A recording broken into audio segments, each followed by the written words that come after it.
Hello ladies and gentlemen, welcome to a very special Christmas episode of the Classic Wrestling Series. So, we are here tonight guys to watch a Smackdown, because I've not watched a Smackdown in a long time. But what Smackdown are we watching? Well, why don't we watch the January 29th, 2004 edition of Thursday night Smackdown, I believe. I believe it was on the Thursday this time. So, let's not waste any more time, let's get into it. Also, I think I need to change. So, our opening promo is Paul Heyman, but then Vince McMahon comes out to basically say, why has Chris Benoit jumped from SmackDown to Raw? So, if you don't know, there is a legal loophole in the Royal Rumble contract stating that you can challenge the champion at WrestleMania in the main event. Doesn't matter if it's Raw or SmackDown, you challenge that main champion. This was going around back in 2003, 2004. I believe this was the first time they did that at this time. So, Heyman basically just goes, well, screw Chris Benoit. You know what we're going to have? Even though people paid for it 5 days ago, we're going to have ourselves a Royal Rumble. What? If I had paid $50-$60 to watch the Royal Rumble on this past Sunday, and then watched this, I would have been pissed. Seriously, but it does happen. We're going to have Hardcore Holly and Eddie Guerrero. We already know who's in it. We don't know what order they're going to come out in. But ladies and gentlemen, our first matchup is for the tag team titles. Paul London, excuse me about that, very sorry. Paul London and Billy Kidman taking on Doug and Danny, the Basham brothers. Let's do this. Get your laughter out now, ladies and gentlemen. So, we just had Doug and Danny Basham versus Paul London and Billy Kidman for the tag team titles. This was actually very entertaining. It was a quick match, obviously. Doug and Danny did the old switcheroo, the old bell magic, to basically get the win after a nasty-looking DDT from the corner, corner turnbuckle. But it was entertaining. Gotta admit, fun, quick, and to the point. But then we have Kurt Angle, Dawn Marie, and Paul Heyman talking about the Royal Rumble match and how everything is going to be legitimately and fair and on the up and up. Don't know why the fuck the cat Ernest Miller's in this match, but fuck it. So, ladies and gentlemen, obviously we'll get into the reason why I'm watching this after our main event, or just before our main event. So now we've got Chavo Guerrero talking about the match at the Royal Rumble against Eddie. So we'll see what our next matchup is and see where this goes. So we just had Eddie talking. We had Chavo talking about the revenge that he is going to put onto Uncle Eddie again at the Royal Rumble after getting absolutely battered. Sorry guys, my hat is a wee bit of a mess. I should really have sorted this out earlier. But ladies and gentlemen, the reason why I'm watching this, Eddie Guerrero wins the Royal Rumble. It is a bit of a spoiler. I do apologise, guys. But yeah, Eddie wins the Rumble, wins this SmackDown Rumble to go on to No Way Out to win the WWE Championship. This was one of my favourite surprise entries, actually. Like, when this happened, I was like, what the... like, you know, there's a Royal Rumble and then Eddie wins, goes on to face Brock. I was really excited as a kid, guys.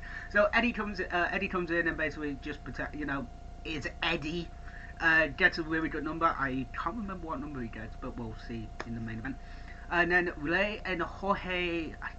It's not Jorge Masvidal. It's a boxer, I believe. I'm not entirely sure. I'll double check who it is. Little, but yeah, we get those, and then at the end of it, basically Eddie just says, "I need some good luck, so I'm gonna rub up against the champs," and yeah, let me last that. Afterwards, we have the announcement that it's gonna be Rey Mysterio versus Jamie Noble with Nidia for the Cruiserweight Championship coming up next. Then we have John coming in to basically talk about his get his number, and Rhino just goes, "Yeah, I'm gonna throw you out of the Rumble and have some fun." So basically, yep, let's get to our next matchup, guys. So we just had Jamie Noble versus Rey Mysterio for the Cruiserweight Championship, and this was actually a really good matchup. A lot of technical wrestling, actually, to be fair.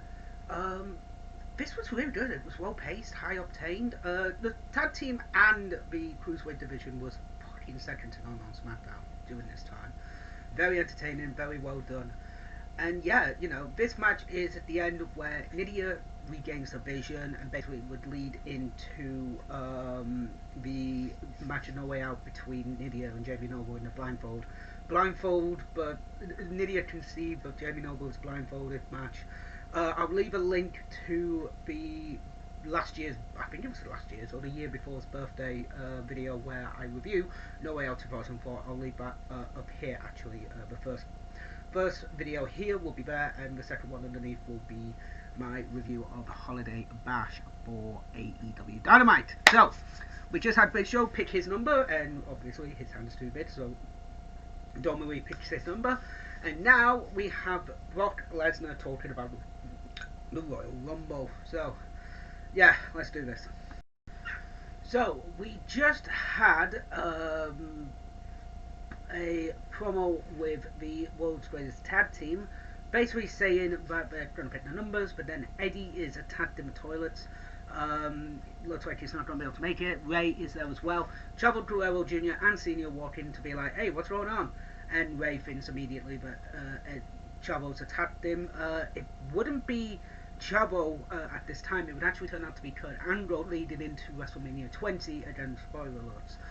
But we now have Brock Lesnar, and before that we had a Brock Lesnar interview basically saying that Goldberg isn't afraid of Brock. I'm not afraid of Brock. Goldberg's afraid of me. Yeah, fuck off. This was actually one of the biggest matches leading into WrestleMania 20, Goldberg versus Lesnar. Again, yeah, both men would leave the company at Mania 20, which the fans would shit on, as they say. So now we've got Brock Lesnar versus Orlando Jordan. I think this is everyone's first opinion of Orlando Jordan. It might be his SmackDown debut. I think he was on Velocity a couple of times. But I can't remember. Most people would know Orlando Jordan as JBL's cabinet member when JBL would win the title in later on in the year. So let's watch this match and see how it goes. So we just had Brock Lesnar versus Orlando Jordan. This was quick and to the point. Brock wins with the Brock look. So yeah, Orlando Jordan did look impressive. I'll run you that one, guys. So then we had Kurt Angle basically coming to Paul Heyman and basically saying, "What the hell? You're gonna put Eddie in Chavo's? You're gonna put Chavo in Eddie's place? No. If Eddie makes it, he's in. If he doesn't, he doesn't." And Kurt, your chances go up. So this would be the start of of Kurt's heel turn to face again Eddie at WrestleMania. Ladies and gentlemen, here we go, our main event, the 3 Royal Rumble match on SmackDown, and entrant number 1 is Kurt Angle. Let's watch this. So, ladies and gentlemen, we just had the SmackDown Rumble, and it was actually kind of entertaining. I mean, it went long to a degree. It went, the main event, it was pretty good actually, to be fair. So, I have the order and the order of eliminations. So, let's do this. Number 1 was Kurt Angle, number 2 was Rhino, Charlie Haas was number 3, Shelton Benjamin was number 4, Bradshaw was number 5, Ernest Miller the Cat was number 6, Tajiri was number 7, Mr. Ass Billy Gunn was number 8, Big Show was 9, John Cena was 10, Nunzio was 11, A-Train was 12, Eddie was 13, Rikishi was 14, and Hardcore Holly was the last man in the ring at number 15.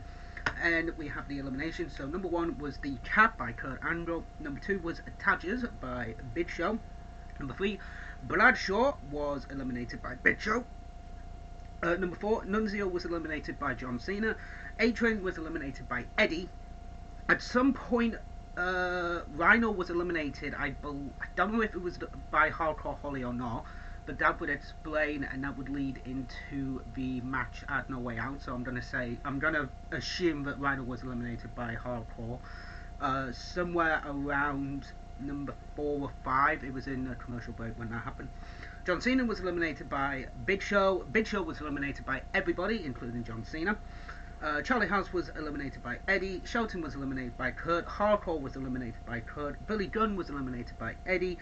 Rikishi was eliminated by both Kurt and Eddie, and then lastly, Kurt was eliminated by Eddie. Your winner and going to No Way Out, Eddie Guerrero. Longest man in the match, Kurt Angle, entered number 1, lasted until the end. The person with the most eliminations was between Big Show with 3. No, Eddie with 5. Kurt, Rikishi, Billy Gunn, Charlie Haas, Big Show, and A-Train. So 6. Sorry, my mistake. So Eddie wins the most eliminations with 6. Least eliminations: Vacat, Tishili, Bradshaw, Nunzio, A-Train. Pretty much those guys got no eliminations. Charlie Haas, Benjamin as well. So yeah, this was fun, entertaining, and at the same time, it was fun. It was good, and again, Eddie wins. Yay! So, ladies and gentlemen, that is the Christmas special of the Classic Wrestling Series Out of Sight. Next up, guys, will be episode 110 of the Classic Wrestling Series next week. I believe it's 110. Let me just double confirm that, guys. It is episode 110. I have no idea what we're doing. Maybe we'll watch a New Year's show. I don't know yet, guys. So, with that being said, thank you very much for watching. Have a great Christmas and a happy New Year. Stay safe, have fun, and as always, TTFN. Ta-ta for now.